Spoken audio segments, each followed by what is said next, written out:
doing this evening? Wow. Very well. Wonderful. Well, I first of all want to apologize that this didn't take place yesterday evening. How many of you showed up here and were unpleasantly surprised? Anyone? Okay, good. So you knew about it. And, thank you so much for changing your plans. We had some plans that were changed against our best wishes. Our very reliable vehicle decided to give us some trouble. So we were able to switch vehicles, and that's what we drove up here all the way from North Carolina. And we're thankful to be here. I'm speaking on behalf of my family as well. Some of them are here tonight. You'll see them come up as soon as they're finished with some of that good supper that you had downstairs. But tonight I want to talk to you about a couple things. How many of you are here for the gut-brain connection? Okay, interested in probiotics and the microbiome, gut bacteria, those types of things? Wonderful.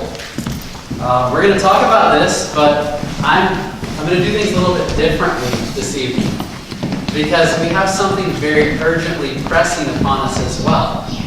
Anyone know what that is? Coronavirus. And so what we're going to do is we're going to talk about the gut-brain connection, but also in relation to the coronavirus. Because there are things that you can learn dealing with this that are applicable to anything in health, any kind of health promotion, but even specifically dealing with viruses.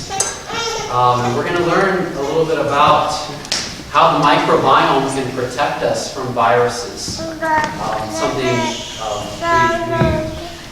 we have coined called natural immunity, where you're naturally immune to certain viruses because of what's produced in the microbiome. It's an amazing principle. In fact, that is what got me started studying about this.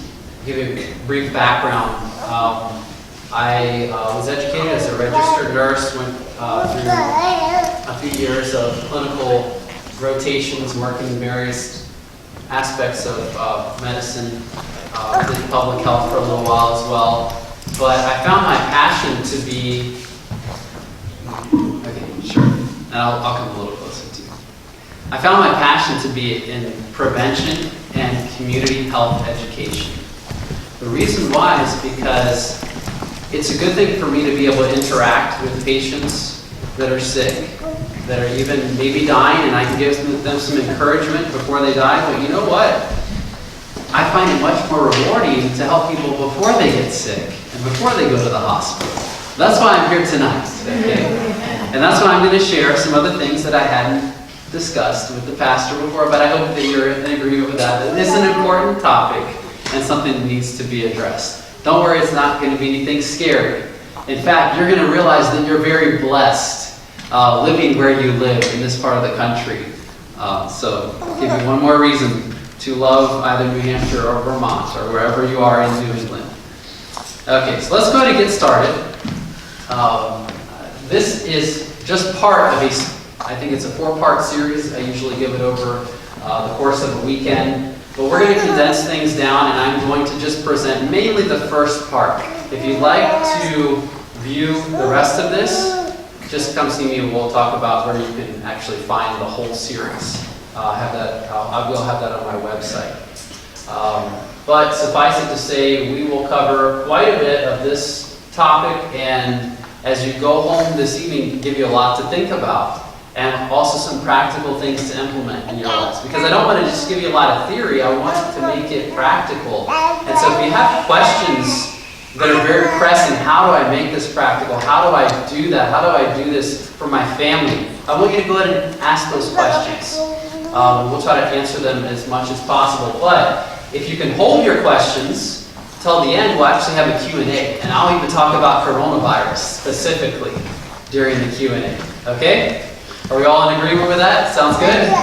Excellent. Okay, well, let's go ahead and get started. Now, if you wouldn't mind, I'd like to start with a word of prayer. I always like to do this before I talk about that most wonderful organism in the whole world, the most powerful computer in the whole world.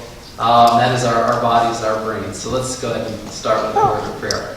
Our Father in heaven, thank you so much. We're fearfully and wonderfully made, and we pray that you would please give us wisdom and insight to know how we can care for these bodies that you have given to us in trust.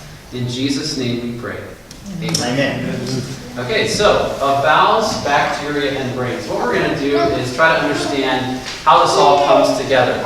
Before we do that, though, I want to take a step back, and I want to talk about health in the United States of America, and in general, health in the Western world, health in first world countries, health in affluent countries. Why do we need to discuss this?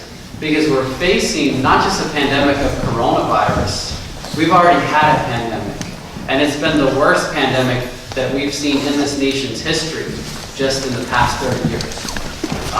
One of those pandemics, and I've seen a little bit less of heart disease, but it still kills millions of people every year.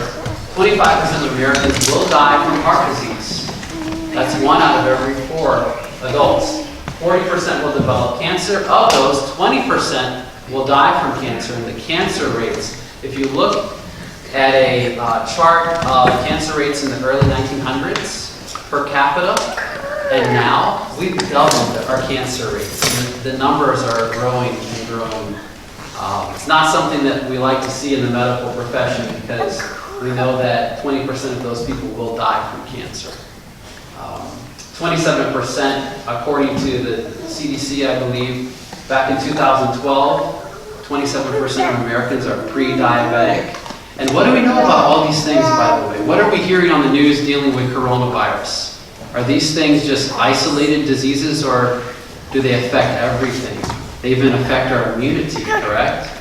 So individuals with these disease processes, they are much more likely to come down with a serious case of coronavirus. And not just coronavirus, any type of virus. Why? Because there's something going on, some underlying mechanism that's causing an impairment of the way their body can fight these new viruses, or even other infections as well. You know, diabetics develop ulcers, right? And sometimes they get infected, and doesn't seem to be any treatment for those anymore. I've seen miracles happen, by the way, with diabetic ulcers. Come talk to me after the presentation. If you know someone who has a diabetic ulcer, and you want to have some insight on where to go and how to treat them. Seen that firsthand. And then let's go to our last statistic here. 130,000 Americans will die from a stroke. So the top 4 causes of death right here in America. Now, this is during times of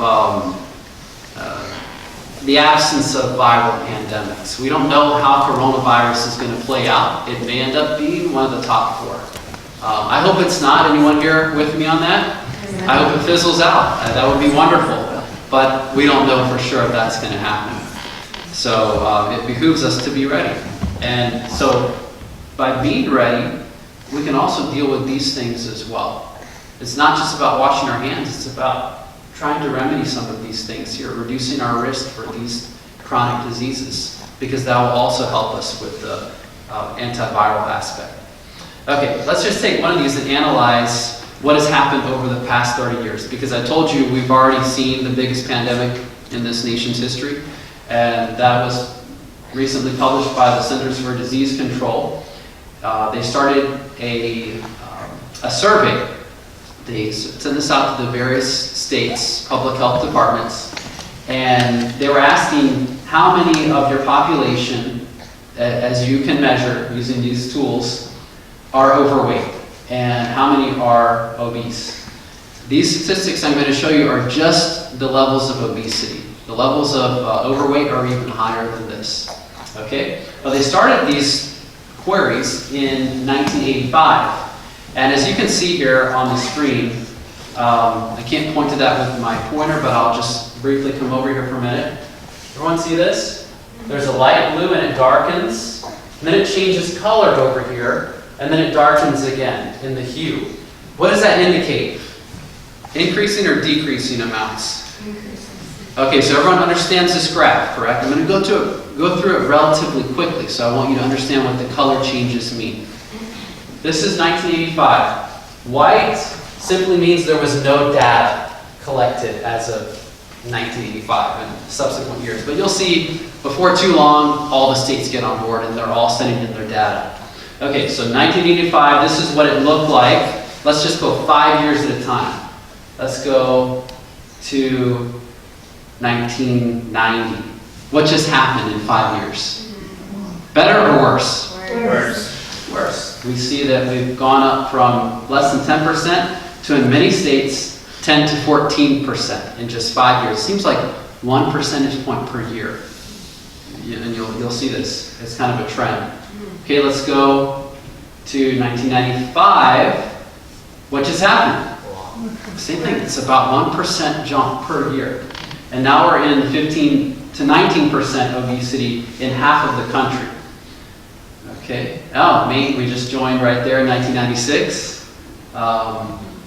And New England, we'll see. Oh, that's not good. Start that up again. Okay.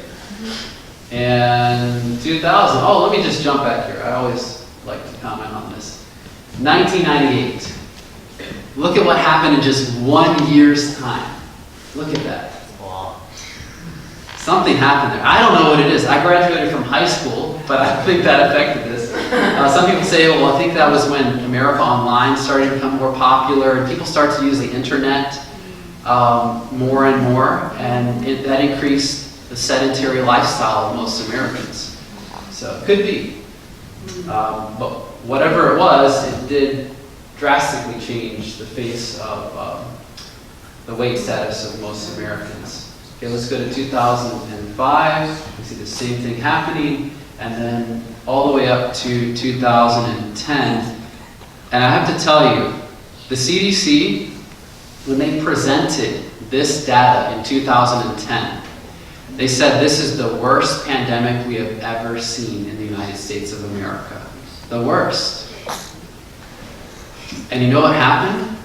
They stopped collecting data in the same way that they did here. So you can't compare the new charts to the old. So we can't even tell, okay, are we getting better or not? But even the newer charts, they're seeing a trend, an increasing trend of obesity.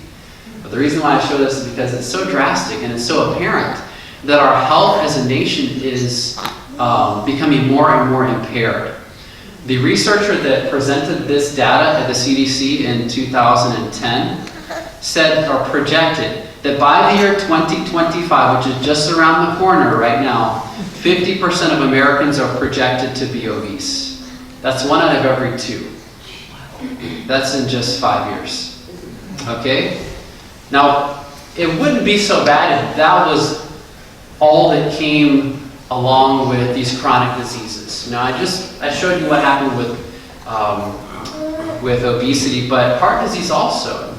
My grandmother just passed away with congestive heart failure, and she was really struggling there at the end. You know, it really impairs the life. It impairs the cognition. It impairs the ability to enjoy life. You know, cancer, same thing. These chronic diseases. And so they don't just affect the physical, they also affect the mental health, and maybe not causing some kind of major depressive disorder or whatever it may be, but it's definitely causing some anxiety. In fact, if you get sick, it's very unlikely that unless you have some kind of divine intervention, that you won't be anxious about it. Because if you get one of these diagnoses, usually you think, why is it happening to me? Why me, you know? I recently fell off a ladder from 12 foot up. Was taking something down. Just moved into I wouldn't say a new house, but a house that's new to us and needs a lot of work in Oklahoma. And I fell off the ladder from 12 foot down into a concrete slab. I just recently removed my cast from my arm. I'm thankful it's healing up. But it caused a little bit of anxiety. There are many, many things that can cause anxiety. As a Christian, I know what to do with anxiety. I go to the Lord and ask, why this happened, but also I know you're going to help me through this, and I can put my anxieties aside. But so many people struggle with anxiety. I would say it's a bigger epidemic than obesity. The statistics reveal that about 1/4 of Americans suffer from chronic mental illness, or maybe acute bout of mental illness, maybe an anxiety disorder they develop, or going through a moderate to severe bout of depression. But according to the National Institutes of Mental Health, 26.2% of Americans could be diagnosed each calendar year with a mental disorder. So we're struggling as a country, physically and mentally. We're struggling. Could it be possible that we're overlooking something besides just how we think, thought patterns? We know that has a lot to do with developing anxiety and developing depression. But could there be biological causes? That's something that researchers asked a number of years ago. About 100 years ago, this was a hot topic in the medical establishment. And the question was, we know people are struggling with anxiety and depression, maybe bipolar disorder, what they called it, manic depressive back then. We're thinking maybe it has something to do with these organs right here, because there's a lot of toxic things that go on in these organs. And so they asked this question, is there a connection between our mood and what goes on in the colon, especially the small intestine as well? And they had various philosophies and ideas and projections, and they published these in the medical journals of the time. One of these individuals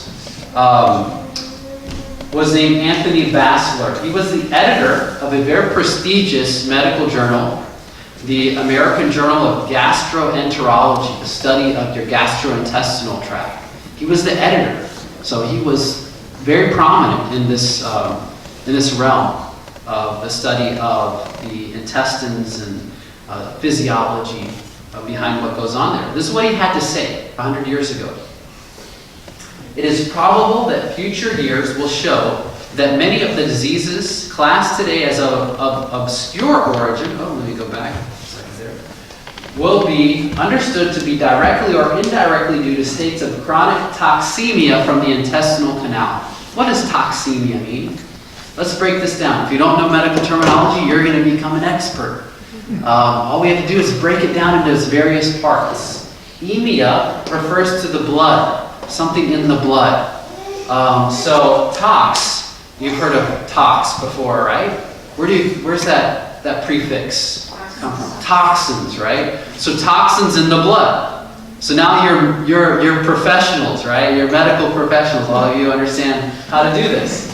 Okay, so chronic toxemia from the intestinal canal. So this gentleman, this doctor, proposed that a lot of these obscure diseases or mental illnesses in this case were coming from where?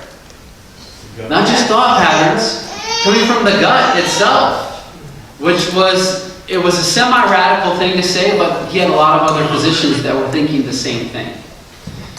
Now, there were other groups of physicians that thought other things as well. This is a gentleman that believed it, but with a little bit different spin on things. This is Eli Meihardt. He was a Nobel Prize winner for his work in bacteriology in the early 1900s. And this is what he had to say about the colon and its relationship to disease. Quote, "It is no longer rash to say that not only the rudimentary appendix and the cecum, but the whole of the large intestine are what? Superfluous, not needed, not necessary. And that their removal would be attended with happy results." Wow. So what he's suggesting is everyone should have a colectomy, total colectomy. Take your colon out. You don't need it anymore, right? It's a vestige of evolution. Boy, was he wrong. And they found out the hard way. There was another surgeon. Now, Eli Meihardt was a researcher. Thankfully, he didn't put all of his thoughts into practice. This guy was a surgeon. And you know where he worked oftentimes? Mental institutions. And did people have a lot of rights in those mental asylums back in the early 1900s? No. If they wanted to do a lobotomy on you, you had no choice. And in this case, his favorite operation was the hemicolectomy, or removal of partial removal of the colon. And he purports reported there were great results coming from this. He had the similar thing to say as Eli Meschenkoff. Every year the opinion gained ground that a great bowel from the appendix to this rectum has become, so far as man is concerned, a useless and dangerous structure. So his idea was, let's just take it out, and he did. He performed thousands of these operations. And you know what happened? People started to question, is this really helping? And they looked into the outcomes and realized, well, everyone now is anxious because they have chronic diarrhea. They don't have their colons anymore, which are important because they absorb that extra water, right?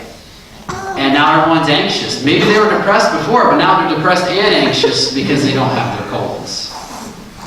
So his method of taking care of this potential issue was kind of radical and unnecessary and really harmful and hurtful. And because of things like this, there were other doctors that gained different opinions and started to publish these. This is Dr. Walter C. Alvarez, who basically wrote the book on this subject for the next 70 years after he published his groundbreaking study. Okay? This is what he had to say about people who believe things like Dr. The guy, Anthony Bassler, who said, yeah, there's some relation between toxemia and the gut and the brain. This is what he had to say about those thoughts. In the worst of these cases of auto-intoxication, the sufferers are undoubtedly psychopathic. And he's not mincing words here. He's saying if you believe this, you are a psychopath. That's a pretty harsh thing to say, isn't it? Now, how many doctors want to be psychopaths? This was published in the Journal of the American Medical Association, which was one of the most prestigious journals during this time. And everyone just sealed their mouth and said, we don't want to be psychopathic. Let's not talk about it anymore. And that shut down the concept or the idea that you could be auto-intoxicated or you could create a problem with your gut that could affect the brain and the rest of the body for over 70 years. That's terrible, isn't it? Especially knowing what we know today, which is there is a definite link between the two. I won't read everything he had to say. He goes on to be quite unkind. Later on, he did publish an article, I think it was in the 60s, 30 years afterward, on why we should be kind to our patients. So maybe he eventually got it, but he didn't get it early on. It's very easy for us to realize that bacteria play a huge role in our lives. Why? Because they're everywhere. They're all over. We cannot get rid of bacteria. In fact, it's very difficult for us to completely, let's say if we have organisms that produce spores, it's even hard for us to sterilize those things. I used to work as an OR nurse, and we had to test our sterilization of instruments based on if spores were killed or not. Sometimes you just can't kill them. You've heard of mad cow disease? You can't kill those misfolded proteins. Forget the name of them. Prions. Can't kill them. You had to throw away the surgical instruments. Now those aren't bacteria, but these kind of things are everywhere. And I don't think it's important for us to so much try to kill them as to be prepared ourselves to defend against the unkind ones, because some of them are very beneficial.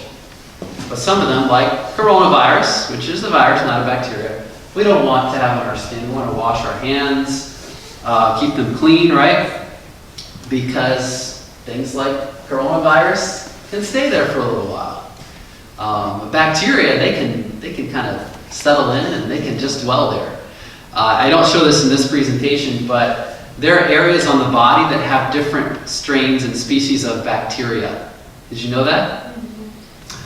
What do you think the most undesirable bacteria, what parts do you think they inhabit? Raise your hand if you're sure. Okay. Some of the most smelly bacteria, where do they live? Under the armpits. The propionic acid producing bacteria. They're really smelly. But they'll usually kind of just stay around the armpits and maybe the upper back as well. Maybe when you wash them, your armpits, they move over here real quick because they know they can come back and recolonize. I don't know what they're doing. But we have bacteria all over our bodies. Different strains, different species of bacteria. And they can play a good role. They don't have to be thought of as just some negative parasite that's there trying to just be a freeloader, so to speak. Just take and take and take and not give anything back. In fact, we found in various studies that there are quite a few bacteria that are commensal. That means they live with us, they dwell with us, and they help us, and we help them. And this is what got me into this whole concept, is studying how they can affect our immune system. We'll talk about that in just a minute. But yeah, doorknobs, there are bacteria there, right? Anywhere humans go, they bring bacteria. There's probably bacteria on some of the satellites that are floating around in space even. It's very hard to get rid of all of the bacteria. But yes, we do have bacteria that live inside of us as well, not just on our surface skin. In fact, most of the bacteria that dwells with us dwells in us. And most of that bacteria is located where? Stomach, small intestine, or colon? Which would you say? Anyone know? Small intestine, okay. All right. Okay, well, let me just give you a little hint. Most of the fecal matter that we see after a bowel movement is bacteria. So where do you think most of the bacteria live? In the colon. In the colon. In fact, we'd be amazed to find out that we have more bacteria in our bodies, and most of those are in the colon, than we actually have human cells. Why? Because bacteria are so small compared to some cells. And believe it or not, the average person, their weight, 1 to 3%, and some experts say maybe even a little bit more, 1 to 3% of their total body mass is bacteria. Bacteria. So maybe we should do a little bit of studying to find out what are the best forms of bacteria, correct? Because we don't want to have these bad types of bacteria there. By the way, just a little math trivia, the average 150-pound person would have anywhere from 1.5 to 4.5 pounds of bacteria living in their colon. That's a lot. That's billions, that's trillions upon trillions of bacteria that are living there. So we want to make sure we have the right ones, because yes, we can have good and bad bacteria. This is just a little snippet of a huge topic. Don't think of this as an all-encompassing chart of good and bad bacteria, but I will give you a few examples. Some good bacteria, the bifidobacteria. Anyone like yogurt? Okay, then you probably have had some of these. You like bananas? You know, when you eat a banana, it's not just about the probiotic bacteria. By the way, probiotic, what does it mean? It means for life. Probiotic. So they're for our good, for our life, for encouraging and prospering us in our living organism. But the bifidobacterium are generally thought of as probiotic bacteria. But they need food, don't they? And it turns out that these types of bacteria, these probiotic bacteria, have certain types of foods that they'll eat that they prefer. And so if you eat a banana, a study revealed that the bifidobacteria love that banana so much, they like it more than you do, potentially, that they will flourish. And you don't necessarily even need to take the probiotic, in this case, to have a resurgence or a regrowth of bifidobacteria in the gut, just from eating one banana. Because it has the prebiotic that they like to eat. And we'll talk more about prebiotics as we go along. And I'm not against taking probiotics. I think it's great. If you can afford it, if you like to take probiotics, I don't think there's anything wrong with it, if you know the right ones to take. There's some probiotics that are marketed today that are not as beneficial as others, and we'll go through how we can determine that in a few minutes. E. coli. Is E. coli a good thing? No. It depends on what type it is. If you have the acid-resistant E. coli that's found in cattle feces that gets sometimes on the The plants, lettuce, seems like the leafy greens, a lot of times they get contaminated with this form of E. coli. I think it has something to do with the manure that's put on. It's not that the lettuce is inherently bad, that's producing these bad bacteria, just the medium that's put on them to fertilize. But there are other strains of the E. coli that are beneficial, and they're commensal. They live with us, they don't cause problems. Or they don't cause problems if our gut is intact, if it's properly functioning. The lactobacilli, this is my favorite type of bacteria because they're so beneficial. They have so many things they do for us. And I'll even talk about my favorite as we go along here. Some bad bacteria, I'll just mention one. C. diff, Clostridium difficile. What does it cause? Diarrhea, gastrointestinal issues. And it can be quite an issue, especially in nursing homes and places where this can be passed around from person to person. There are other bacteria that are not so good as well. H. pylori, we'll talk about that in a minute as well. But let's just take a step back and talk about E. coli. E. coli is a member of a family of bacteria known as gram-negative. What that means is the gram, it's a stain. It's like a little purplish stain that they put on things in the lab. It can stain various aspects of our cells, our immune cells, various aspects of bacteria. But the gram-negative bacteria, they cannot be stained with this dye. Okay? Don't worry about that. You can even forget about it. But I really want you to focus on are these little Christmas trees looking things right here. Does everyone see these? Okay, these are on the surface of gram-negative bacteria. E. coli is an example of a gram-negative bacteria. These things, I like pines, I like evergreens. They're wonderful to look at, but these things are not. In fact, our body hates them. They're called lipopolysaccharide, and they are tremendously inflammatory.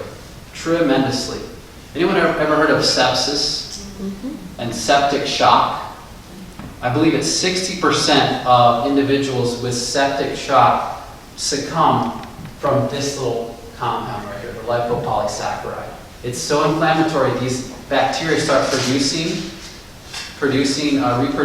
and it's actually this on its outer surface that causes the problems with the shutdown of the vasculature in septic shock. It's so inflammatory. It's interesting because if you were to look at a healthy person's colon, you find that there is a wonderful barrier protection. There's a lot of fermentation, maybe even putrefaction that goes on in the colon. It's where things just break down, right? But God has given us an amazing barrier that protects us from things getting into the blood vessels here or the lymphatic vessels and getting out into the circulation. In a healthy person, E. coli doesn't bother you. It's not going to hurt you, the healthy forms of E. coli. But let's talk about an unhealthy gut. Anyone ever heard of the term leaky gut? Yes. Well, in the medical world, we like to use something real fancy. That's increased intestinal permeability. Leaky gut, I guess. I actually use it more often than I use the other. But I guess there's kind of a stigma to using the word leaky gut. And I think that went all the way back to Dr. Alvarez. You know, we're still struggling with physicians maybe not all the way on board with probiotics.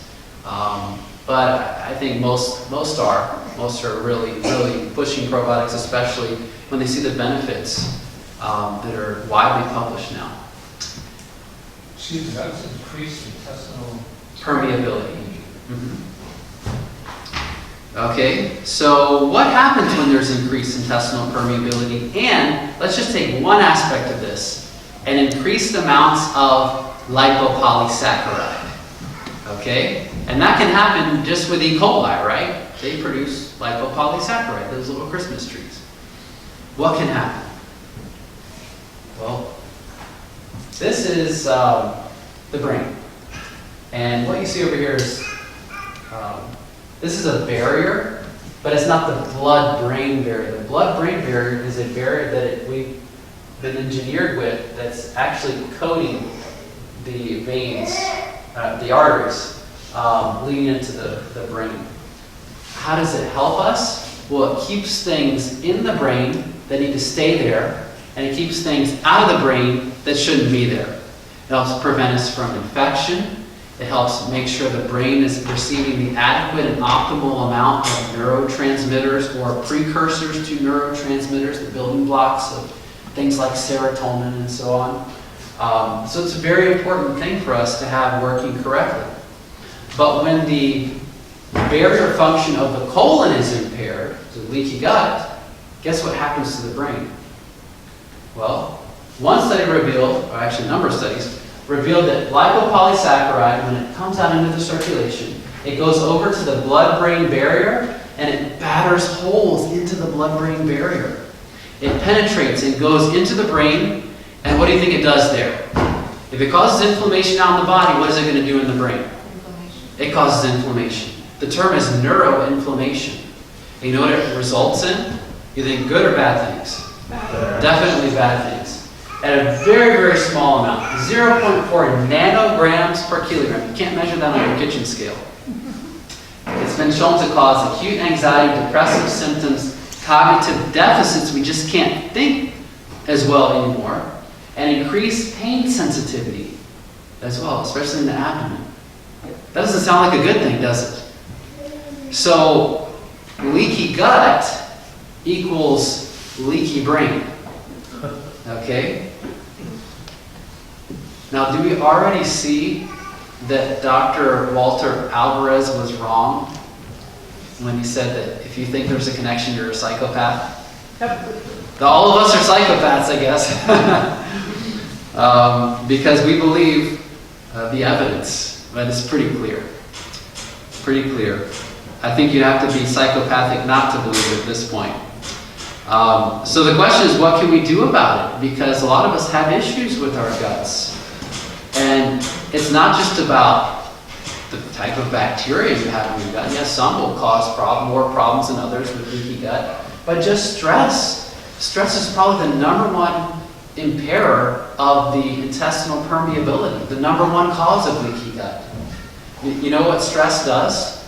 It shuts down the passage of, well, some people it increases the passage in the colon. If you have diarrhea when you get stressed, you're on the other side. Some people it just completely shuts down everything, and they develop constipation. Definitely shuts down everything in the stomach. That's just a result of the stress response. Stomach fills up with acid, and the food can just sit there for hours and maybe dozens of hours, maybe even days at a time, depending on how stressed and anxious you are. Because the digestive response takes place in the reverse of stress, which is just simply put, the relaxation response. We can be stressed or we can be relaxed. You know that? Well, I either have various degrees or varying degrees of relaxation or varying degrees of stress. Did you know that? What's the optimal? What's the ideal? Is it good to have some stress every now and then? It is, but we need to know how to deal with it and get our bodies back into that rest state. There's something that scientists term the autonomic nervous system. Think of it as your brain's autopilot. Do you think about becoming anxious? Do you think it's time for me to start becoming anxious? Brain, I gotta work hard to make that anxiety come out. You're going to do that? No, it does it on its own, doesn't it? In fact, we can just have a flash of something come to our memory and anxiety can develop inside of us. Anyone ever had that happen before? And that's because the brain's autopilot, it kicks in when these things come and they cause fear, basically. And it's known as the sympathetic nervous response of the autonomic nervous system. Or we can say the fight or flight, or just simply put, the stress response. So, during times of stress, our bodies are under duress. And we're all going to go through stress at various times of our lives, but it's what we do with that stress that can make or break our health. Because if we can know how to deal with it and reverse that stress, even if we're still dealing with troubles, and we have that rest and digest response, we're going to be a lot better off. We're going to be able to potentially make better decisions too. I'm going to teach you one thing that you can take with you the rest of your life. It only takes 2 minutes to do, okay? And this is something that you can use to reverse the physiological reaction of stress in your bodies, okay? Everyone ready? Let's take a deep breath together. Breathe in. Hold it for just 2 seconds. And now breathe out. How many of you feel better already? Isn't that amazing? And we've only done this once. Imagine if you do it for 2 minutes. 2 minutes, which is what I recommend. If you're stressed, do this at least for 2 minutes before going back and trying to solve your problem. Why is that? Because breathing in general, you take time out, take the brain's autopilot, because the brain will take care of breathing for us. You know that, right? But if we take it away from the automatic sector of the brain, we actually reverse the autonomic response.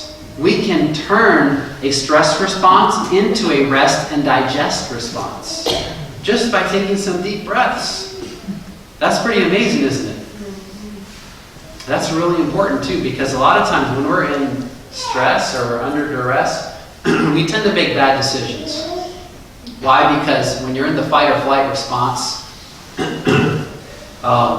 if you need to strike out at a bear or a moose that's coming after you, that might be a good thing. But not your spouse or your neighbor, you know.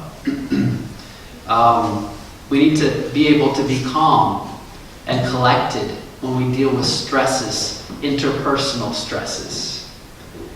And I would say stress in general, maybe a little bit of kindness would turn that moose around. Might become your best friend, your little pet.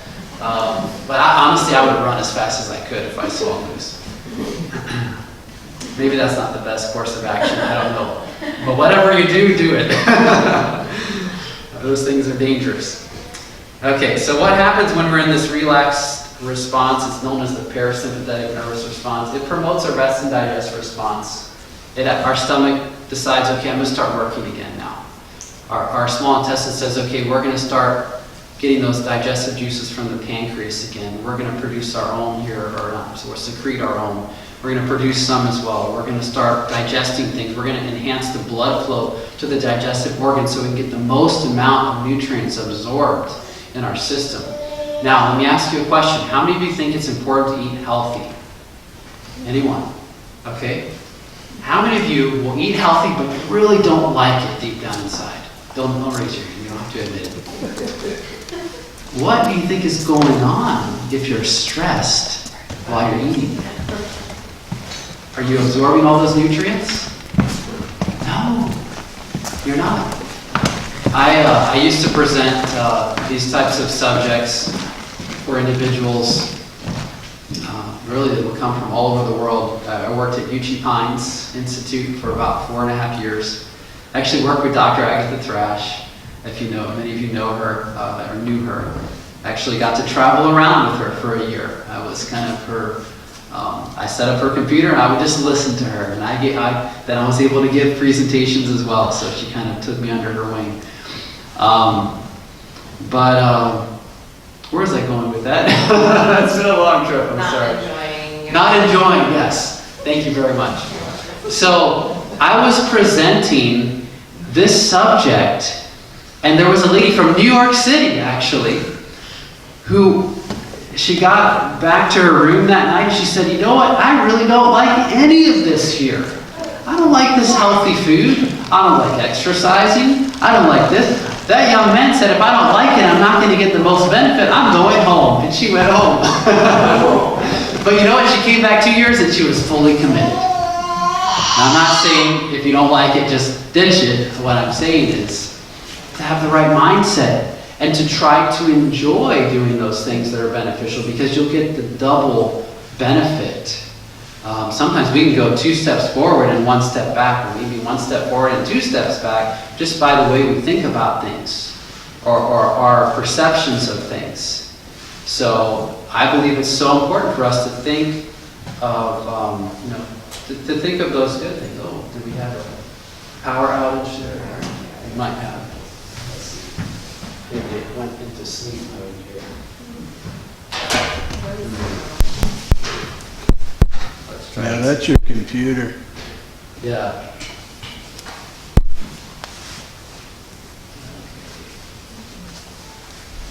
It's coming back online. No reason for stress, right? Deep breath. Deep breath. Okay, let's try this again. Okay, well, you know what? If we can't display any more pretty pictures, that'll still be okay. But let's see if we can get this back up.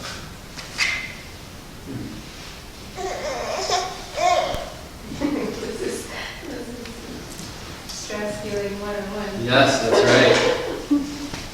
Okay, well, Does your computer have a power source? I was just going to say the power. what? No, it's not plugged in. Thought it was.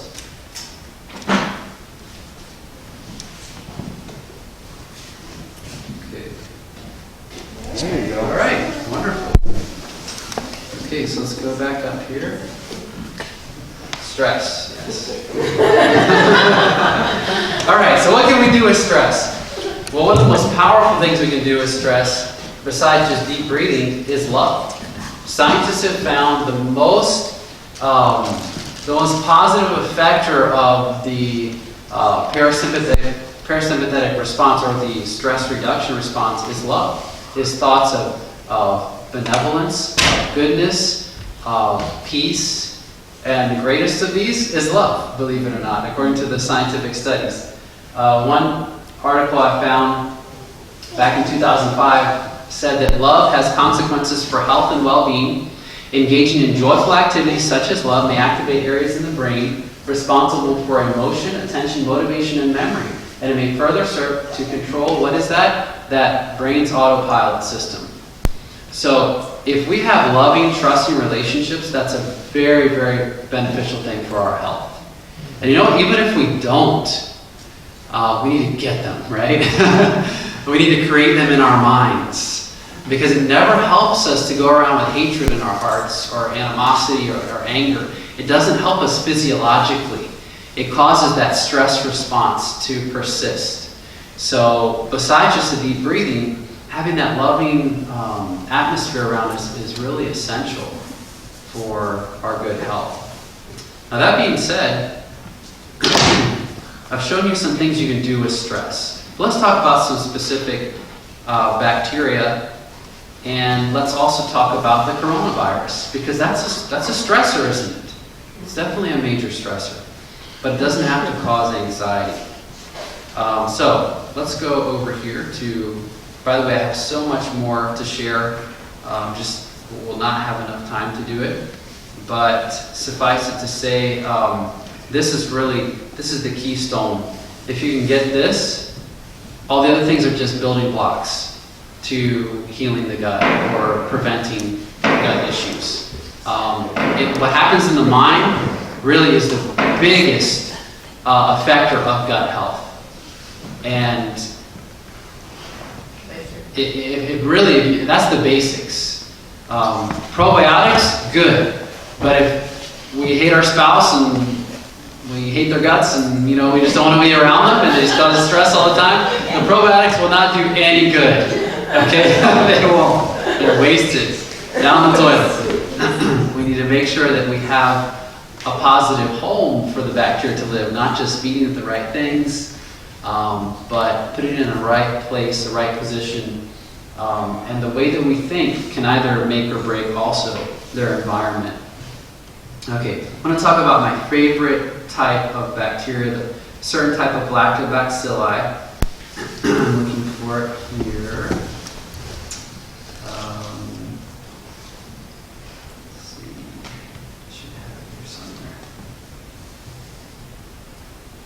Okay, it's Lactobacillus plantarum. Lactobacillus plantarum. Where do you think it comes from? I just told you how to analyze medical terminology. Plant. Plants, right? It's found in things like these. Brussels sprouts, cabbage, very high in Lactobacillus plantarum. You've heard of sauerkraut. One of the number one organisms that grow, that colonizes sauerkraut, is this Lactobacillus plantarum. So, oh, by the way, you know you can have alcoholic sauerkraut? You can. And alcohol is not good for the gut. It actually breaks apart the cells that line the gut. It's called the tight junctions, the cells that kind of form the barrier of protection. Ethanol has been known to split those apart. So having bacteria that produce ethanol all the way down there is not a good thing. It's not. So you can actually make sauerkraut without the ethanol. Most sauerkraut will have some ethanol that's produced. It's caused by certain types of bacteria that produce alcohol. But using the standard sauerkraut process, if you're used to making sauerkraut, all you've got to do to fix it and make it non-alcoholic is squeeze some lemon juice in there. Because it lowers the pH. It stops two forms of bacteria from growing that will produce alcohol. And that's just using the standard process. It's very well documented. It's scientifically studied, the sauerkraut process. After 48 hours, the pH goes from 6.2 to about 3.7 to 4.2. So very acidic pH. You know what thrives in that type of pH? Healthy bacteria. Healthy bacteria thrives in an acidic environment. Some people say, oh, I thought alkaline was what we need. Well, in the stomach, what we need is acidic. Because the stomach produces acid and that digests our food. And that is our barrier for preventing bad bacteria from entering in our colon. Our stomach acid. It actually kills most of the unhealthy bacteria. So very important for us to consider that. A healthy stomach usually will also help equal a healthy gut. Okay, let me go back here. I've got a study that's very interesting. And this is dealing with one of my favorite, I told you my favorite bacteria was the Lactobacillus plantarum. This study looked at individuals who were, actually I think this might have been a rodent study, either rodent or human, but we can apply these results to humans as well. So the study group was interesting because they had people having the normal diet, the high-fat diet plus placebo, and a high-fat diet plus probiotic. Now, is high-fat diet healthy? No. Especially filled with rancid fats, fried foods?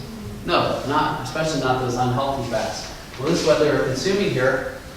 And what happens is you're going to see an increase of plasma cholesterol. Eventually, the liver will start producing more cholesterol with these fats. And this is what happened in this study. The normal diet didn't happen, but with the high-fat diet plus placebo, which is a little sugar pill, it ended up causing more cholesterol after 18 weeks. But what happened over here with the high-fat diet plus the probiotic? It actually starts to increase, but then what happens? It starts to decrease, and by the end of the study, you see a dramatic difference between the two. And this is just taking a probiotic. Now, I don't think that's the cure-all. It's helpful. What if we took the probiotic on a healthy diet? That'd be even better, right? That's really the ideal. We also see plasma leptin, which is the hunger hormone. It decreases with the high-fat diet plus probiotics, so we're not as hungry. And what are we going to do if we're not as hungry? Not going to eat as much. And so caloric intake will be decreased and we can lose weight more easily. Also plasma insulin levels. We know that 27% of Americans are pre-diabetic. And so perhaps a lot of the unhealthy fats in our diet are the cause, or at least leading to parts of the diabetic process. And what we see here in the high-fat diet is that insulin levels, like baseline insulin levels, are tremendously increased in the high-fat diet group.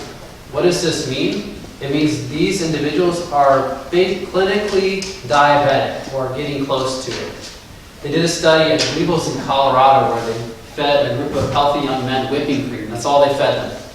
And they fed another group of men, young men, sugar. They just sat down to a bowl of sugar. Doesn't sound very appetizing, but they did it for the sake of scientific research. And then they also took the groups and they switched them. So the ones that were having sugar, they ended up taking the fat, and just a crossover study to make sure that they're getting the right results and they're reading this correctly. What they found was that when the men ate the sugar, no diabetes. Maybe they were a little hyper, but they didn't develop diabetes in the short term. But when they had the high fat, just the whipping cream diet, you know what happened? Chemical diabetes. They had full-blown symptoms of type 2 diabetes. But when they stopped eating the diet, it went away. That's why they call it chemically induced diabetes. So it really behooves us to take a look at this. What does a probiotic do with a high-fat diet? It pretty much totally negates it. So these bacteria are very beneficial, aren't they? Now, I'm not recommending you eat an unhealthy amount of unhealthy fats, but the probiotic helped out these people right here, or these rodents, whatever they were. So potentially it could help us out as well. Now, here's the most profound thing. Let me show you this slide. These are the fat cells. Look this up here.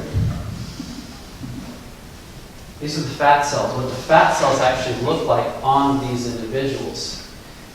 This is with the normal diet. I don't know if you can see this, but these fat cells are about that size. Now this is blown up.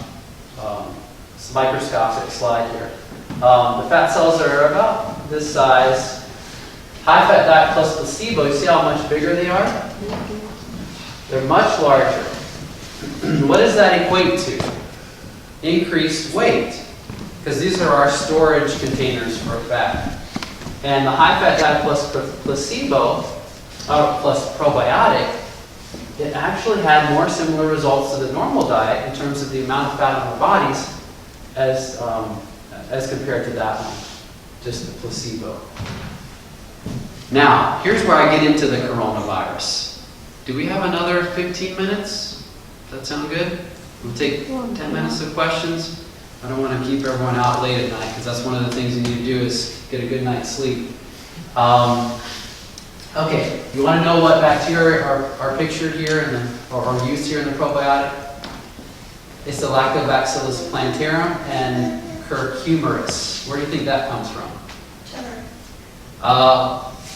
I don't think it comes from turmeric. It may, but the last I looked, from cucumbers. Or it's plant-based. It probably is on turmeric as well. It just depends kind of on where it's grown, who handles it. The soil bacteria kind of lends itself to whatever's going to colonize the actual plant itself. But these are plant-based probiotics. We eat the plants and we get the double blessing, the healthy food and the healthy bacteria. And the bacteria get the prebiotics. They'll eat the fiber that's in some of those plants that we can't digest, but they can digest it. So we don't even need it for the sake of nutrients, but they can. You know, I want to know a really amazing thing. About 10% of all of our carbohydrates will make their way into the large intestine. What's an example of a carbohydrate? Sugar, right? Or starches. About 10% of those will make their way into the large intestine. And you know what eats it? The bacteria. They eat it. But you know what they do? They will break open the fiber that we can't use, and they'll give us back. So they'll because fibers are very long starches that we can't digest. We don't have the enzymes to do it. But these bacteria say, hey, you gave us some, we'll give you some back. Here, give and take. Give and take. That's why I love these bacteria. because they're so giving, they're so caring, and they live in this environment where there's this perpetual generosity going on. When we start to get into trouble is when bacteria are stingy and malevolent, like the Clostridium difficile, H. pylori. Anyone ever heard of that one? H. pylori, when it gets in the stomach, you know what it does? It raises the pH and it lets its friends in. That's why you're much more likely to develop a C. diff infection if you have H. pylori.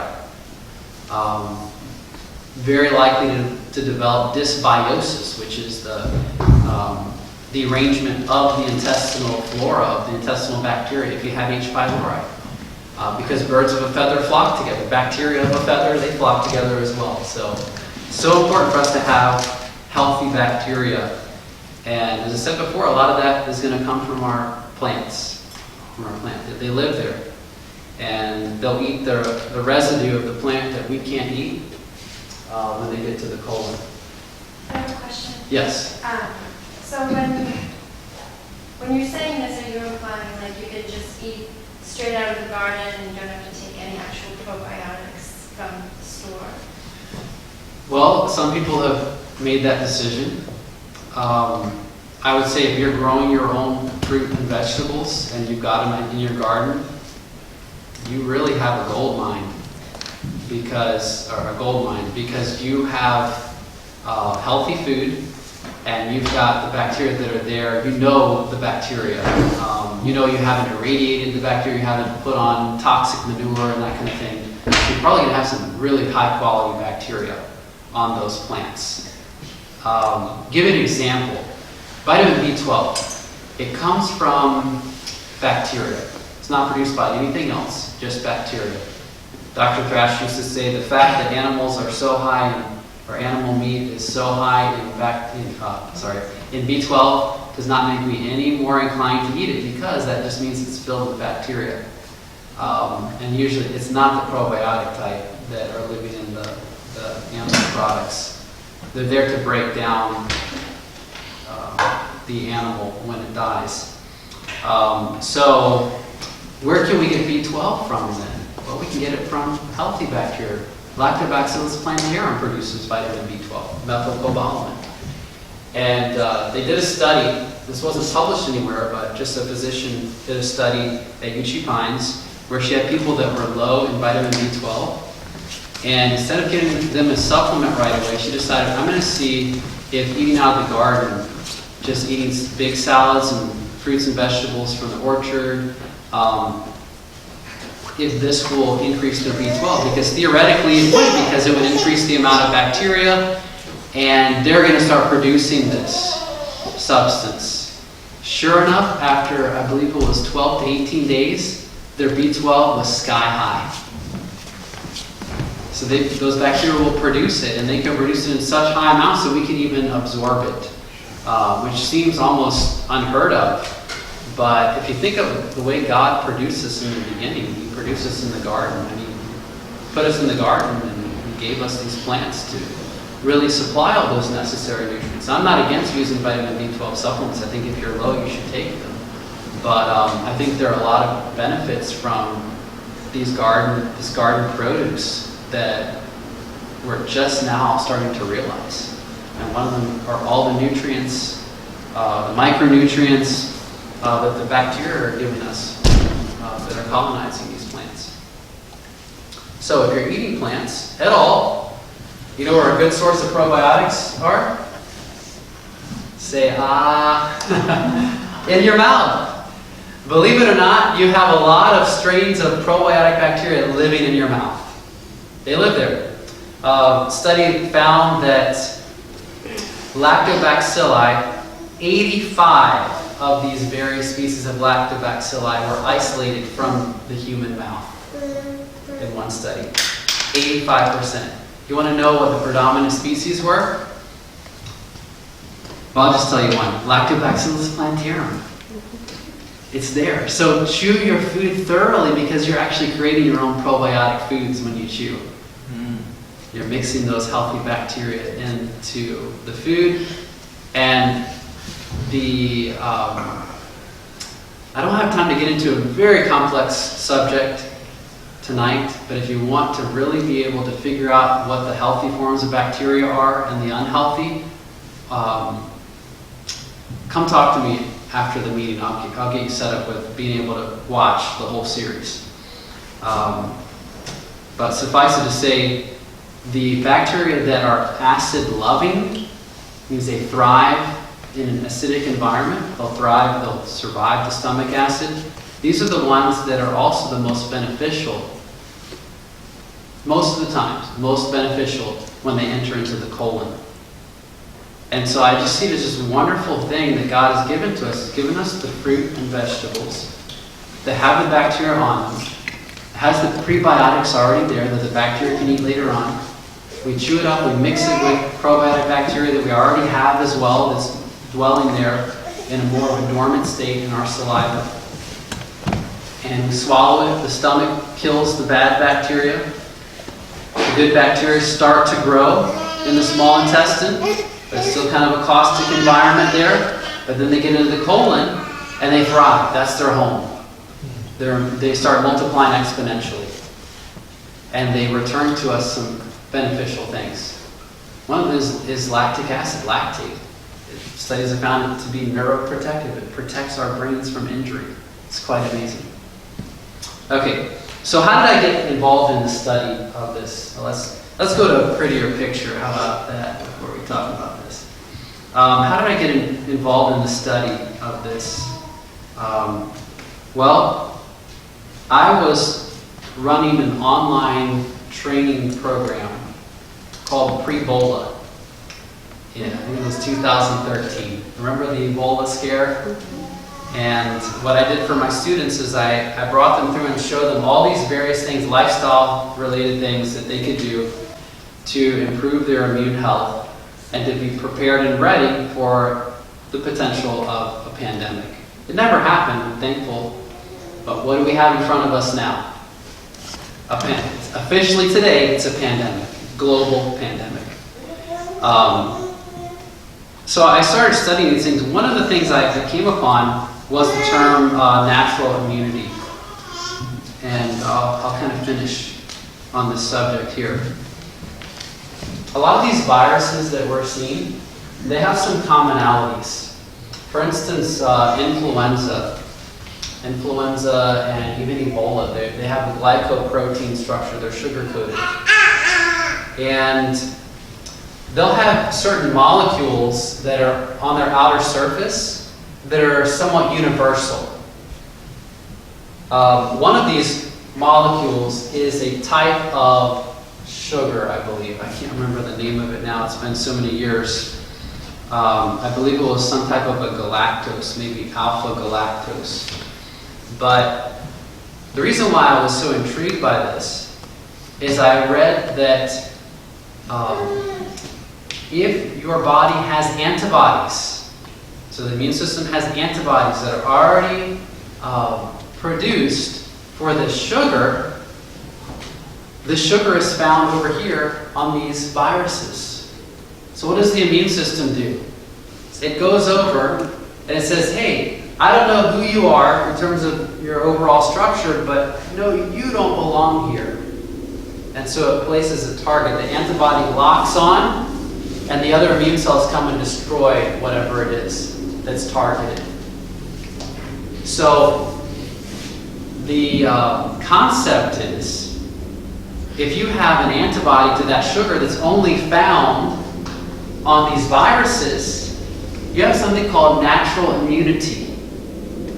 Doesn't mean you're completely immune to viruses. You may have a less severe case of an infection when it comes around.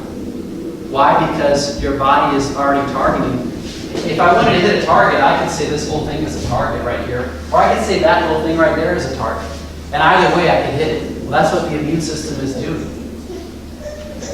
And the reason why I told you I love Lactobacillus plantarum is because it produces this one compound. That at the time, I found it was on the outer surface of Ebola, the Ebola virus. It's not necessarily a cure-all or anything like that, but I'll take any increment of benefit that I can take against these viruses. And so I started researching this, and I thought, well, how can I make it? And I'm going to share a little recipe with you, if you like. How to make your own probiotic yogurt using Lactobacillus plantarum. Okay? I started making this, and I'll tell you what, tens of thousands of people are making this yogurt because I started making it in 2013. I actually have a talk on Audioverse, and I didn't realize it became hugely popular. This was probably 4 years ago. And the place where I had divulged that I buy this probiotic from, it became out of stock.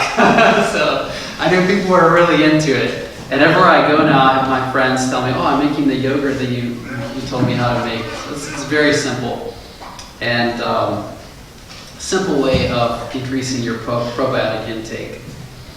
So I really started researching this topic because of immunity. So now that we're here tonight and we can talk a little bit about coronavirus, I want to mention a few other things. One of them is that I have a series on viruses. It's called Viral Wellness Worth Sharing. And I would say it's more applicable to this pandemic than it was back when I created it for Ebola, because this is really a respiratory type illness. Ebola was not so much. You really had to have a lot of virus, a lot of infected tissue for it to be spread by large droplets. But this can be spread very easily. You know where it came from, right? This virus. The theory is from bats, because it's so similar. It is disgusting. In fact, yeah, we won't even talk about the Wuhan seafood market, but you can research that if you'd like to. The neat thing, though, about coronavirus is that it's been around for a while. In fact, one of the causes of common cold is a coronavirus. A lot of children will get this. But there are other coronaviruses that are newer, like MERS, Middle Eastern Respiratory Syndrome, and SARS, the original SARS that occurred first there in China as well. So we know a lot about coronaviruses in general. Not so much specifically about this one, but generalities can still be applied. This one study I recently came across, it found that leukopenia, which is decrease in leukocytes or white blood cells, and lymphopenia, another type of white blood cell, occurred in 84%, 47%, 95% of the T lymphocytes were decreased. And we don't have to analyze the rest of this, but just know this. What does it do to our immune system? Depresses it severely.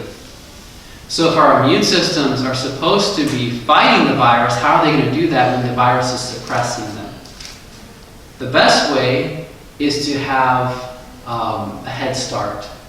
Because there are types of cells that really these viruses, they don't stand a chance against. Let me give you an example. I can read you a study here. This is the Ebola virus. A study found that therapeutic agents that bolster the innate immune response, including activation of natural killer cells, should be the target of future studies. Natural killer cells are one type of lymphocyte, which is a white blood cell. Natural killer cells are wonderful because they don't have to go through a long process before they can start attacking an invader. The other parts of the immune system, especially those that will deal with cancer or viruses, they have to go through a lot of kind of red tape before they can launch out and destroy an enemy. It might take days to weeks before even antibodies are produced. But the natural killer cells, what do you think they can do naturally? They just go, they say, hey, you don't belong here, I'll take care of you. And however they destroy these organisms, they'll find cells that are infected with the virus, or even cells that are cancerous, and they'll destroy them. And they're very efficient. They're really kind of like the special forces of the immune system. And they also help regulate autoimmune conditions we're finding as well. Here's another study, though, that I found was published in 2004. The number of natural killer cells changed in patients with SARS and correlated with the disease severity. So what they found was the less and less amounts of natural killer cells you have, and the correspondingly decreased amount of activity of the natural killer cells would predispose you to a very severe case of SARS.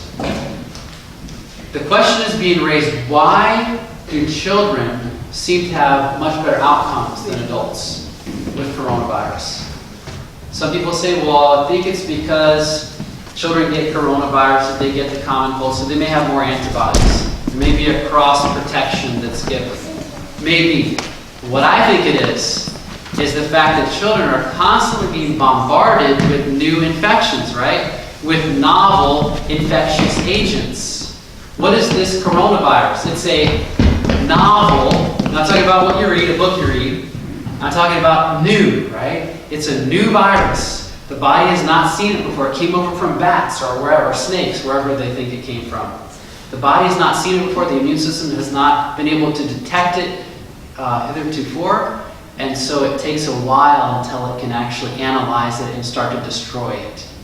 Children, on the other hand, they're always being bombarded with new things. So you know what they have plenty of, especially if they're healthy? Natural killer cells. And as a general, kind of a general description, their innate immune responses are functioning properly. Innate means you have it, it's there, right? Whereas the adaptive immune response, it takes a while for it to get in gear, it starts to produce antibodies and that kind of thing. The innate, it's there, it's working 24 hours a day, it's ready, it's always on alert. But what do you think happens when this gets low? That's when we have these more severe infections. So really the question we have to ask is, how do we increase the natural killer cells, right? How do we increase their activity? All right, and I told you you all are in a very blessed place because you have the answer right outside. Right outside. There are other aspects as well, but let me just tell you about 2 studies that were conducted in Japan, and I'll finish up in 5 minutes here. Researchers asked the question, we wonder what happens when people dwelling in the city go to the country and they go for a walk. What happens to their immune response? We know in the city, it tends to decrease. They become somewhat mildly immunocompromised because of various stresses in general.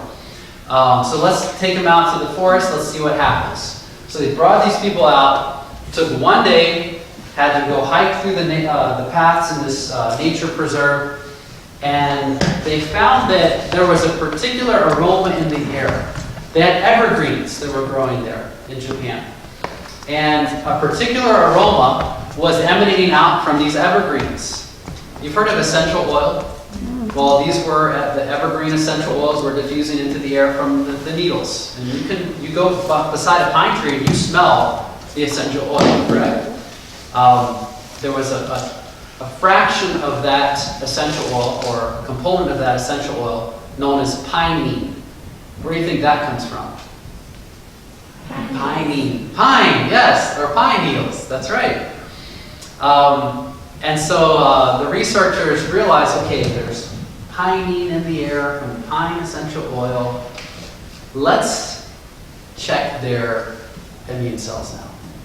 What they found was that their natural killer cell levels in particular were increased and their activity was greatly increased. And the effect lasted 7 days. We call that tree bathing. That's right, exactly. Tree bathing. Right here in the study. And that is amazing for our health. And you got them right here. You got those trees right here. The pine, especially the white pine, wonderful. You can even make tea. White pine is high in vitamin C. You make a very nutritive tea with that. But these researchers asked the question, okay, if a little is good, what does a lot do? And so they took these 2 groups of men and they put them in an urban hotel room. And while I'm not saying everything that comes out of this is great, they did have some pine essential oil diffusing in the air. Large enough of an amount that you could smell it, so you knew it was there. So these men went to sleep every night, and they got up in the morning and went to work. Came back and repeated this exposure for 3 nights. What they found was astounding, absolutely astounding. I'll read this study right here. This exposure significantly increased natural killer cell activity, and percentages of natural killer cell levels also decreased cortisol levels. And listen to this, the effects lasted 30 days. 30 days. That's amazing, isn't it? So how many of you are going to go forest bathing? All right, you got it. It's right out there. Now, there are other things you can do as well to either help or hurt the natural killer cells. And I'm going to go through this list very quickly because I want you to know. It's very important during this time of year. A good night's sleep. One of the worst things we can do to our immune system is to get 5 or less hours of sleep at night. If we're doing that, we're really putting ourselves in a danger zone, especially during this pandemic time. So I know I'm not the best role model in this aspect because there's always so many important things to do in the evening time, right? I mean, that's where we kind of really get on a roll with doing the things that need to get done. Our children go to sleep, or maybe we just have some spare time. But I want to recommend that we have an established early bedtime.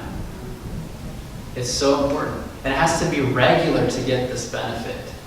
Not only will we be benefited because our natural killer cell levels will be increased, not decreased. There are all types of other benefits. More growth hormone, more prolactin, which causes neuroregenesis. Our brain starts to regenerate because we're getting enough sleep. So very, very important. Moving on, exercise. How many of you think it's too cold to exercise outside? Okay, didn't see any hands. You might be a little shy. Most people will tell you this during wintertime. They don't like to go out because it's too cold. It's uncomfortable. Right. Well, let me give you a little added incentive. Studies have found that when we're adequately warmed, not recommending going out and rolling in the snow, and if you're hot and you go roll in the snow, it can have a good benefit if you can handle it. I'm not recommending that for everyone. But really the key is to be warm, to be wrapped up, bundled up, and to go exercise outside. Studies have found that when we're warm, pre-warmed, and we experience some cold, it causes an immunostimulation that increases the number of natural killer cells. So don't be afraid of the cold as long as you're adequately clothed and bundled up and you got your scarf, whatever you need to be warm, not to be chilled. A little bit of chilliness is not going to hurt. It's actually going to increase the immune activity. So keep that in mind next time you think about exercise during the winter time. Okay, here's one thing not to do. Avoid cigarette smoke. Avoid it like the plague. Avoid it like it was the coronavirus itself. Why? Because it contains a substance known as benzopyrene. And benzopyrene is anti-natural killer cell. It is one of the most toxic substances to natural killer cells. In fact, you've heard of the concept that cigarettes cause cancer. Well, they have a lot of carcinogens that are cancer-causing. One of the biggest factors, though, with cigarettes and cancer is that they shut down the natural killer cells. Because these are the cells that form what's called the tumor surveillance system. Because they can go around, they can find tumors and destroy them before they grow, before they get big. So benzopyrene shuts these things down. Now, I'm going to tell you something only because I care about you, okay? It may be a little bit hard to hear it. And I'm telling you this because I want you to be a survivor, okay? You know what the largest source of benzopyrene is for most people in the Western world? Coffee does have quite a bit, but it's not coffee. It's not cigarettes. It's not smokeless tobacco. Smokeless tobacco will shut down natural killer cells in the larynx and the throat. Chocolate? It's not chocolate, even though that might have a little bit. Let me just go ahead before I make you totally upset at me. I'll tell you, it's charbroiled meats. Charbroiled meats. These produce more, like a charbroiled steak here will produce more benzopyrene than cartons of cigarettes. I'm not talking about boxes, I'm talking about cartons. I forget the exact number. But we're going to shut down our innate immune response if we do that. So now is the time to avoid this. Now, I know some of you are not quite ready to make the leap into a total vegetarian lifestyle, but let me give you a good step. A good step. Instead of charbroiling, boil it in water. Boil it. You produce a lot less benzopyrene. Okay? Avoid, during this pandemic, avoid that charbroiled taste. I know, to be honest, it doesn't appeal to me anymore because I am on a total plant-based diet. But I know when I, smelling a good barbecue or a hot dog roast or whatever, it really appeals to you, doesn't it? But if you want to be a survivor, it's so important. It's so important to avoid this, especially during this time, because it will put us at great risk to have this the charbroiled substances, and especially meat, but anything that's burnt and crispy like that could be potentially a source of benzopyrene. That's why even coffee beans, roasted coffee beans, do have some benzopyrene, but not as much as the charbroiled steak. Now, I told you that because I cared about you, right? So just know that. Here's another one that's very important. Ethanol suppresses natural killer cells. So you've heard a little wine is good for your heart? Anyone? Well, it can reduce the stickiness of platelets, but it's bad for just about everything else. It's bad for the brain. Ethanol destroys the intestines. But in this case, this study revealed that it decreases the function and the number of the natural killer cells, which are so important during this time. But don't worry. Where you get the good stuff from the wine is readily available and tolerable, and actually helps to increase the amount of natural killer cells and their function. Resveratrol, which is found here in these grapes, without the ethanol, has been found to increase the function and the number of natural killers and inhibit platelet aggregation. So you get all the benefits without any of the detriment by eating the grapes. Now, here's my conclusion. This is getting back to that most important thing. It seems that elderly are at increased risk for succumbing to coronavirus, correct? A lot of the reasoning behind this is because they tend to have a slower functioning immune system, or less reactive immune system, especially the innate immune response. Why? They've been around a while. They've seen a lot of things. Their immune system is kind of set in their ways. And the innate immune response, what the children have so readily, because they're seeing new things all the time, is not as active. But here's how we can help. There was a study that was published in 2009, where these individuals, I think this was in Japan also. The Japanese are way ahead of us in terms of prevention in this aspect, but we can learn a lot from their studies. What they did was they sent a group of young people into a nursing home, and they gave them musical instruments. And these young people were to give the musical instruments to these elderly residents. And they said, okay, we have 1 hour, we're all going to make a wonderful noise together. And so they started making songs together, and one had a glockenspiel, another one maybe had a guitar. I don't know the different types of instruments that were used. But they all got together, they had this really nice social group. They were positive in their relationships and their interactions. And they did it before a lab test, by the way. They wanted to see the effect of 1 hour of this social positivity, basically, and the effect on the immune response in these elderly individuals. You know what they found? Absolutely amazing. The study found just 1 hour of recreational music making in the older group significantly increased the number of lymphocytes, T cells, helper T cells, which are important also, memory T cells, and production of interferon and interleukin, number 6, which are immune chemicals that help all kind of things to go on with the immune system. Basically, kind of like the immune system just kicks in and starts really analyzing the whole body to see if things belong there. Interferon, especially. So it's amazing. Only 1 hour, and all these things happen. 1 hour. Now, here's the flip side of things. When people were found to be depressed and anxious, they found there was a corresponding decrease in their natural killer cell number and activity. And in fact, they found that the more depressed these individuals were, the more profound the decrease.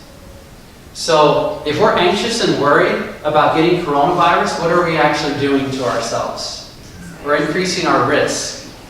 If we're anxious and we're stressed at our spouse during coronavirus season, what are we doing? We're increasing our risk. So what can we do? What's the solution? It's the same solution that's the fundamental to healing the gut, right? And that is that merriness of heart. Now it's interesting, Proverbs 17:22 says, "A merry heart doeth good like medicine, but a broken spirit drieth the bones." You know where the immune system comes from? From the bone marrow. And it really does. I mean, that's just great scientific insight right there. So one of the most important things we can do beyond just taking probiotics, beyond just eating prebiotics, beyond just trying to live a healthy lifestyle is to have the right mindset. And that is a mindset of love, of tenderness, of compassion, of empathy, of patience. Because if we don't have patience, it's going to be hard to be loving, right? And all those things, I believe, are a gift of God. I can't generate that on my own. And I'm not by nature a patient individual. I have 5 children. They'll attest to that.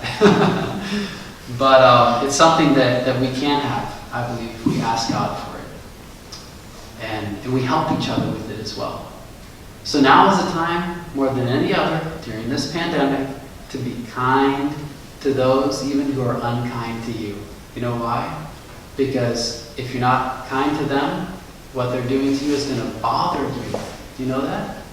It's going to cause you to be anxious. It's going to cause you to be depressed. And it's a decision oftentimes we make to let the negativity of others affect us that can actually make or break an immune response. And could even make or break our existence.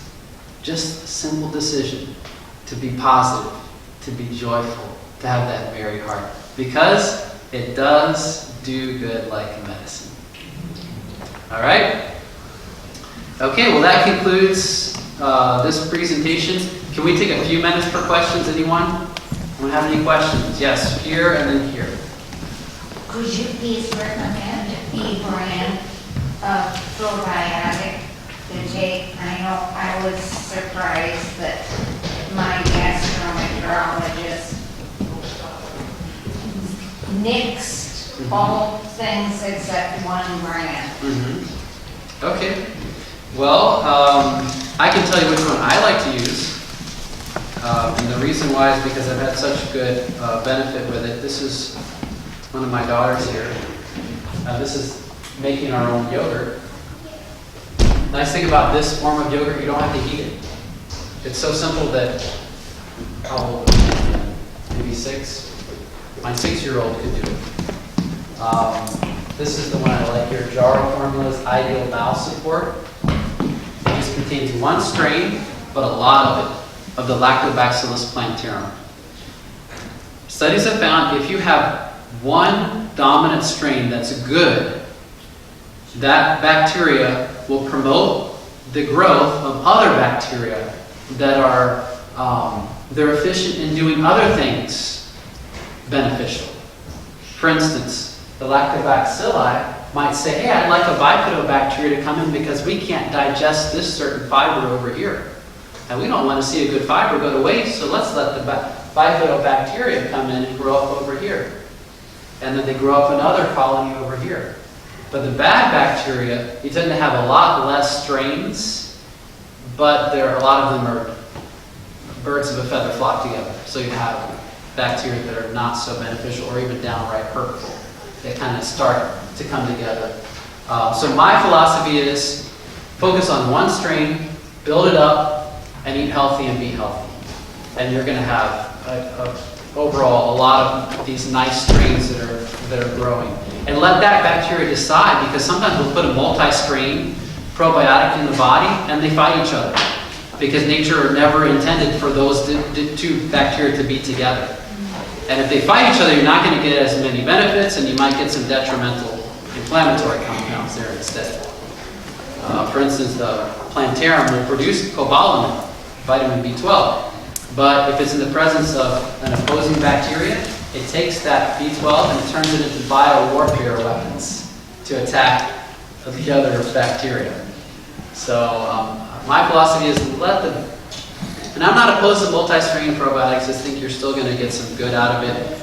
But I like the simplicity of just building up one good bacteria and just eating healthy. And, I've had good effect with it. So Lactobacillus plantarum is the strain.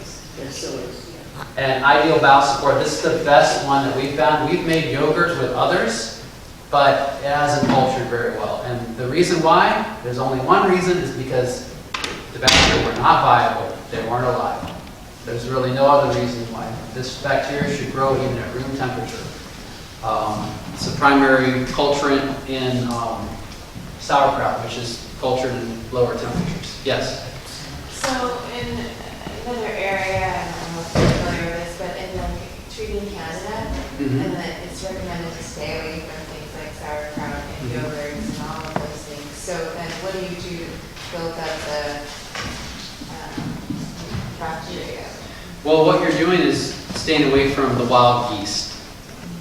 So if you have a culture that's got some unknowns that are cultured in it, like sauerkraut will have some wild yeast. And that's where you're going to get some of the alcohol from, because they're alcoholic fermenters. But a culture like this is aseptically packaged. There's no bacteria in there, or there shouldn't be any bacteria in there. If you wash your hands and you open that capsule just right, you don't come in contact with the powder, and you dump it in there, you seal it, shake it up, put some honey in there if you like, and you're really not going to worry about culturing yeast in there. You've got a pretty good culture going for Lactobacillus plantarum only.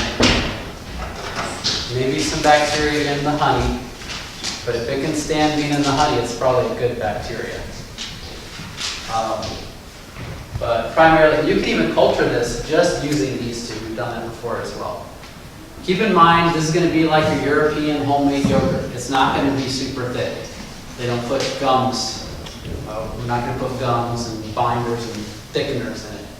But it's very good. In fact, everyone who's made this has continued making it that I know of. They really like it.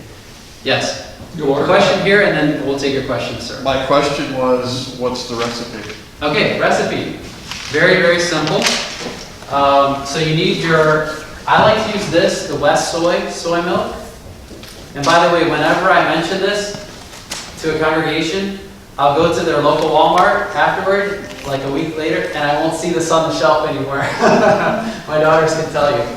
Because you will become a patron of this. I like this soy milk because it only has 2 ingredients, soybeans and water. That's all I'm looking for. Because some of the soy milk will actually have a natural preservative like tricalcium phosphate, which will inhibit the bacterial, even the good bacterial growth. So, West Soy, organic, original, plain soy milk, you can find it in most Walmarts. You can find it in most health food stores, but Walmart you'll get the best price for the large container here, 2 quart, I believe. Then we get your ideal bowel support. You take 1 capsule, and you see right here how she opened it up and she dumped it in. There's a close-up. Now, it's okay if you get a little bit over there. She did it. But as long as you get most of it in there, you're going to be all right. Then, finish, put some honey. And this really depends on how sweet you want it to be or how cultured you want it to be. The more honey, the more the bacteria will grow. I recommend about a tablespoon of honey in here. It may seem like a lot of honey, but the bacteria are going to eat it. And they're going to produce lactate, which, if you watch the whole series, you'll find it does protect the neurons, the brain. Okay, here we go. Shake it up real good. There it is. It's done. How long? Now, yes, how long is not over? It's not instant. It can take anywhere from 12 to, I would say, 36 hours. Depending on the room temperature. I told you didn't have to heat it, but what we found is in a heated room during the wintertime, when the heat is running, it does culture faster than in a cool room with the air conditioning on.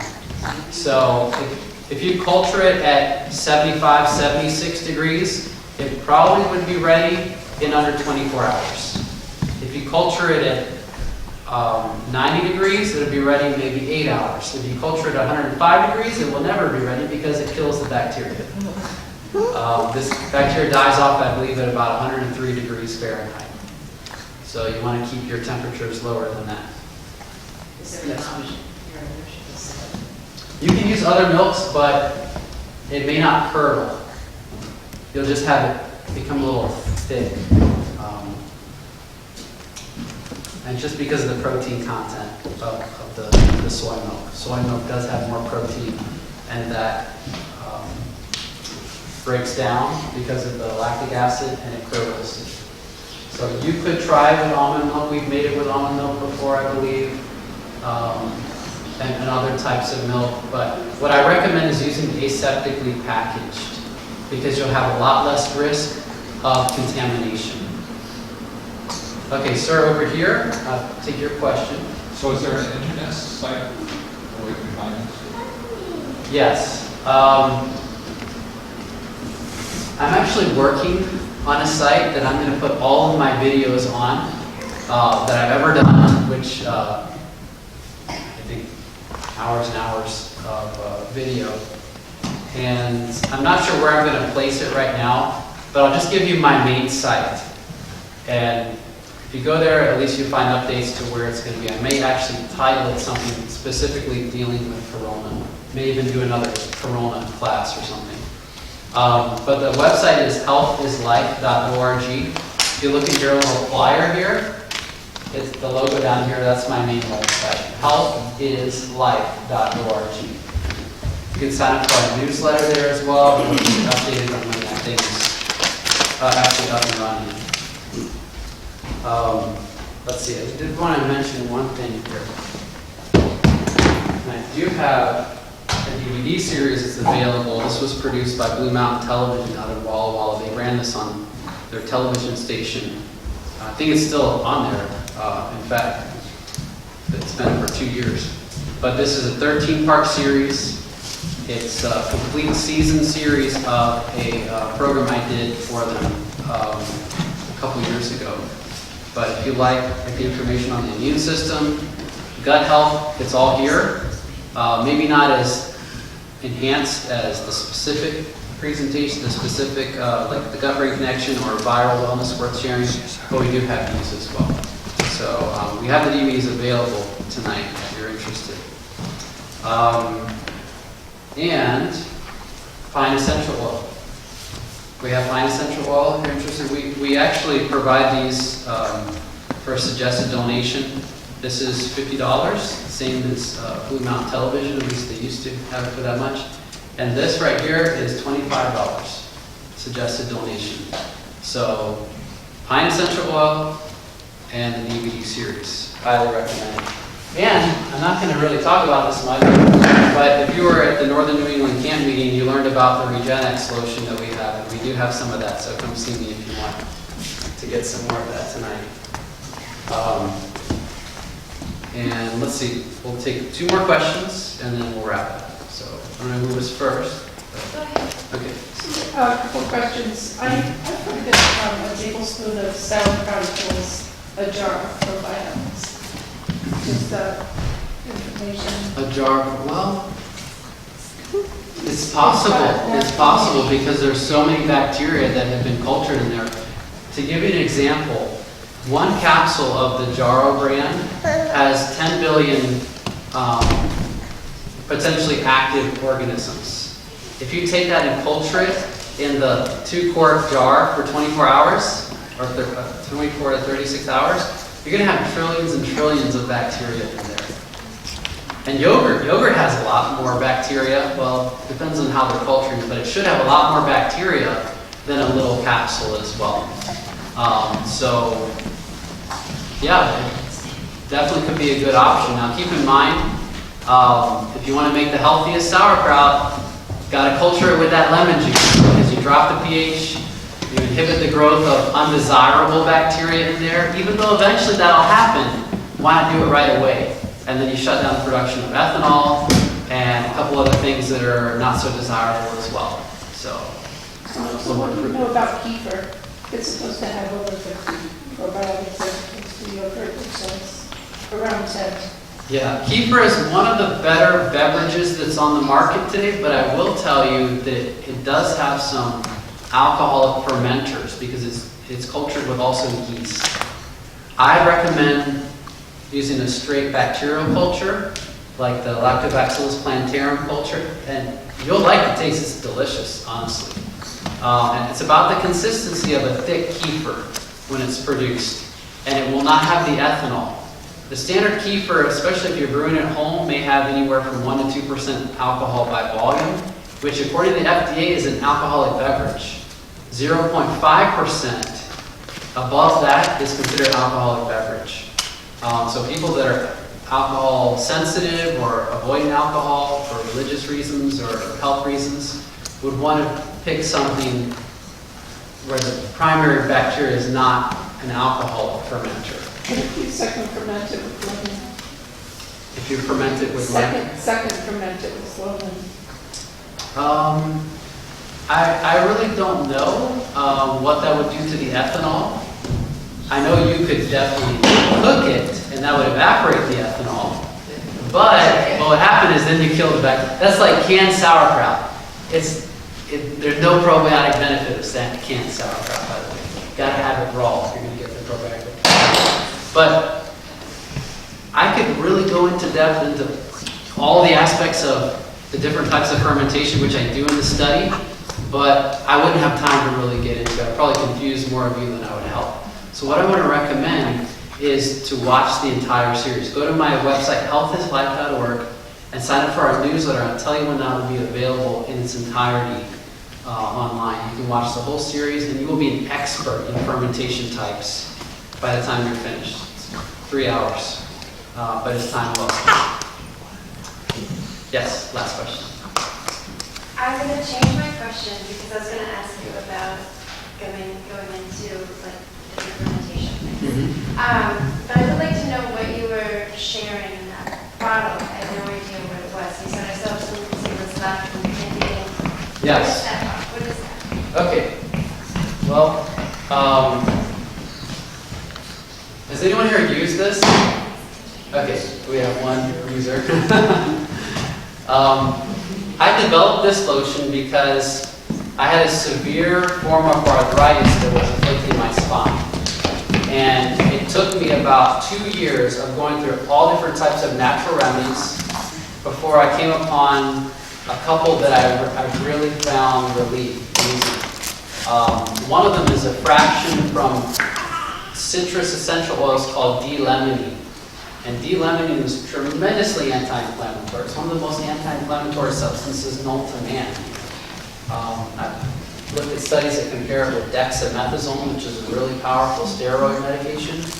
And at 0.5%, it's stronger than dexamethasone in relieving inflammation. The question is, how do you get it to that area? Well, this is a transdermal cream that we produced that has a lot of good stuff in it.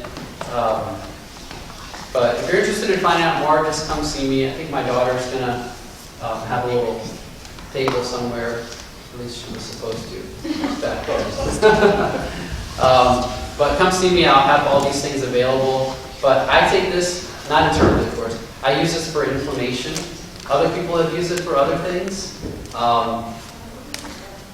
It's an anti-inflammatory agent, but it also helps with things like itching and that kind of thing because of all the variety of things it has in it.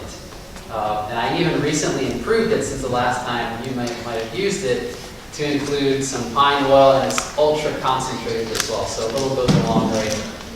Something like this for my condition, I would use one of these bottles, and probably I wouldn't even get through the whole bottle.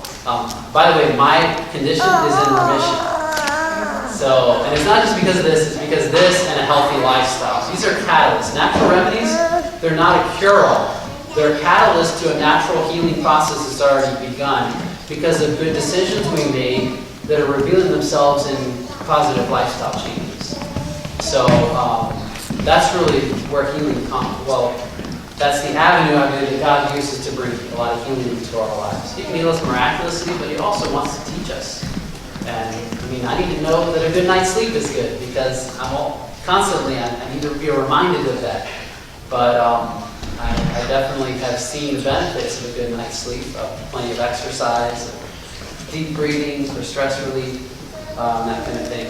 But these things are definitely catalysts, and some you catalyze or increase the reaction, the healing response a lot faster than others. So do have that available. I hope I answered your question. But if you don't have time to ask your question, you want to ask a question, you can always contact me at healthislife.org, and there's a contact form, drop-down form on one of the menu options. You can send your question there, and I'll be happy to answer it because I can get time to do that as well. So, well, thank you all so much for your time, and remember that a merry heart doeth good like a medicine, but a broken spirit drieth the bones, especially now during this time of pandemic. And spread wellness, not the virus. Okay? Can we close with a word of prayer? Let's pray. Our Father in heaven, thank you so much for your goodness. We thank you for bringing all of us together today. We pray you keep us safe as we head home, and you would be our shelter in this time of storm, this time of uncertainty. You would help us to remember that you can be our anchor, and that you can help us to have that merry heart despite the fact that there may be chaotic things going on around us. Thank you. We ask these things in Jesus' name. Amen. Okay. Thank you all again.